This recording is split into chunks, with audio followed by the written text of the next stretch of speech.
Get ready for 160 word per minute shorthand dictation.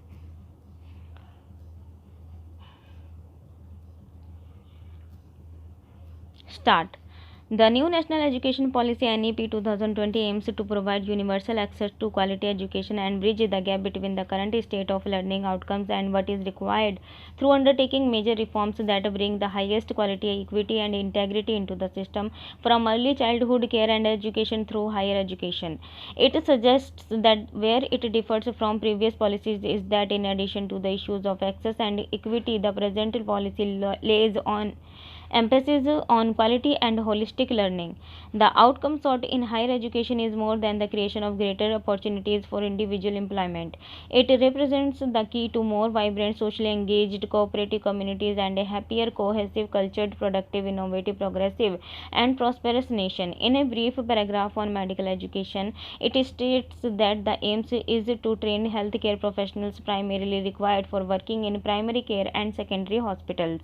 On private entities, successive governments have been faced with the quandary of how to quickly expand educational opportunities while simultaneously addressing the issues of quality and equity. In the field of healthcare, there is a continuing shortage of healthcare personnel.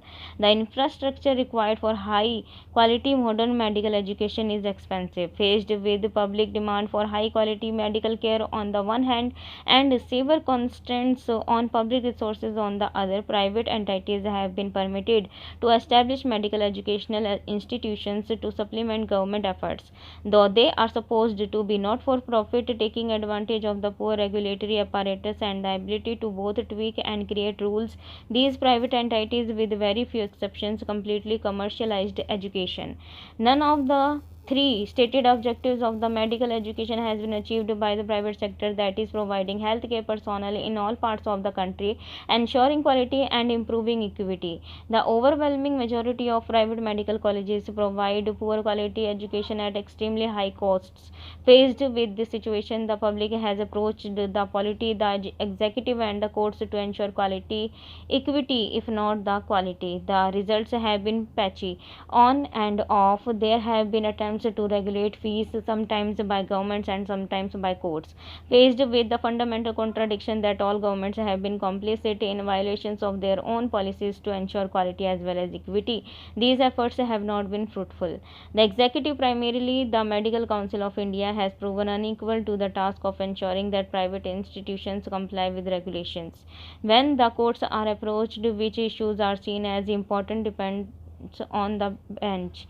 Some judges wish to ensure quality and equity, others give importance to points of law on the rights of private parties, federalism, and such issues.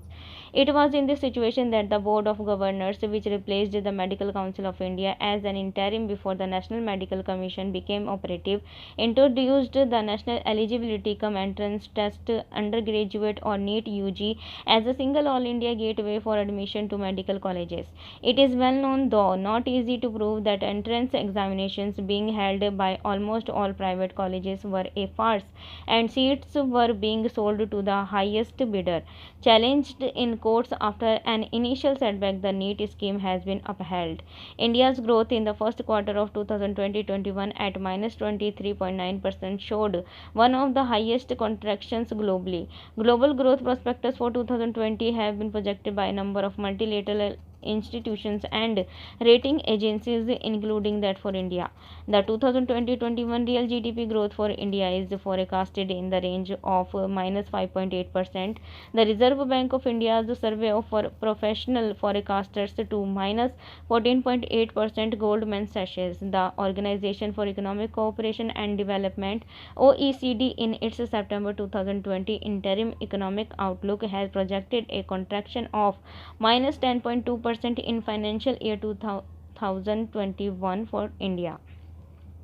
The annual projections also indicate a strong likelihood of even the nominal GDP growth, showing a contraction for 2020-21.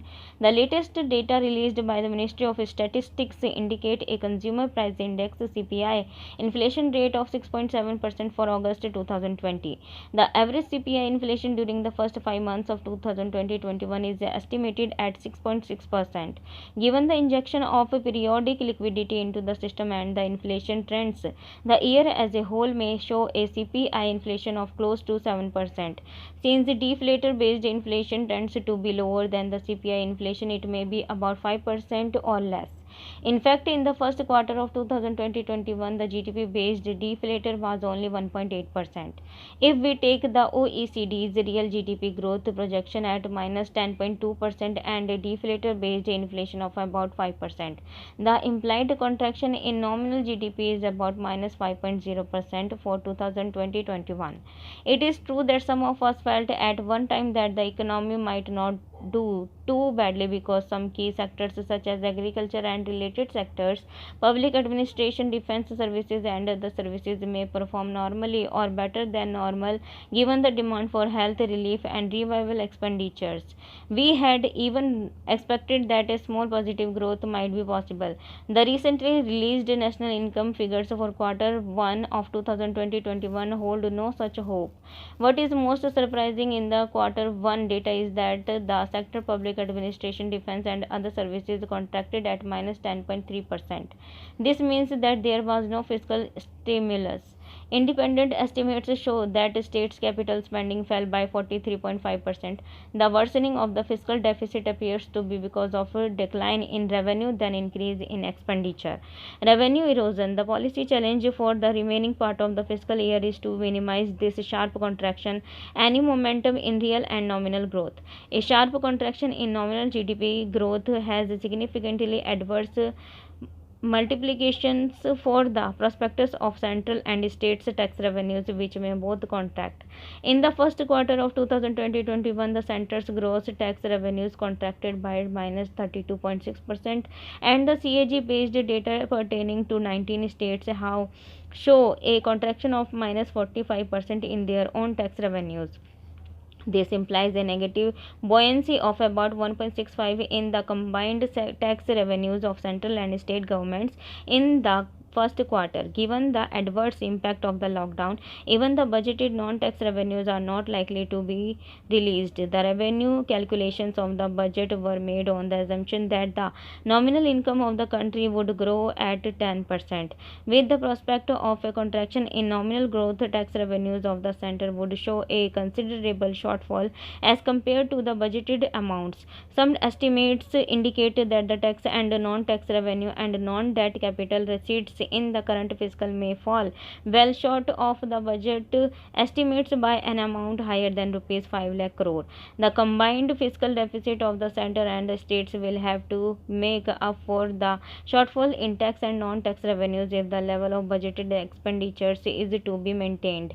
Fiscal deficit. In order for the central government to maintain the level of budgeted expenditure and also provide for additional stimulus, its fiscal deficit may have to be increased to close to an estimated 8.8% of GDP. This consists of an estimated revised budgeted fiscal deficit of about 4% of GDP due to lower denominator value of GDP plus 2.5% to make up for the shortfall in tax and non-tax revenues plus 2.3% for the additionality over the budgeted expenditures in the already announced stimulus package, including the recently announced first batch of supplementary demand for grants. If one adds the centers and states fiscal deficit, the combined fiscal deficit amounts to 13.8% of GDP. If the nominal GDP actually contracts in 2020-21, the fiscal deficit as the percent of GDP would go up further. This also does not take into account any additionality to borrowing because of the goods and services tax GST compensation. It may be noted that the center's fiscal deficit to GDP ratio for the quarter 1 of 2020-21 was 17.4%. The center's fiscal during the first 4 months of 2020-21 as a percent of annual budgeted target was at 103.1%. Limits to deficit. How high can fiscal deficit go? The International Monetary Fund in its June 2020 update of the World Economic Outlook estimated the fiscal deficit of India and China at 12.1% of GDP. All the other countries except the United States and a few others have a deficit lower than this. The dollar as a reserve currency has its own advantages and this benefit it's the US coming back to India's fiscal deficit. There are not adequate resources to support a fiscal deficit of nearly 14% of GDP. All this will therefore require substantial support from the Reserve Bank of India, which will have to take on itself either directly or indirectly a part of the central government debt. In the direct mode, the RBI takes on the debt directly from government at an agreed rate. It took India long to move away from the automatic monetization of debt. It happened in the early 1990s. Even if the RBI wants to support the borrowing programs, it should not do so directly. The indirect method is preferable as the market still sends out the signals on interest rate. In both cases, the RBI is the provider of liquidity. The indirect routes is not new. The question ultimately relates to the extent of debt monetization that may be undertaken. The country has also to guard against high inflation.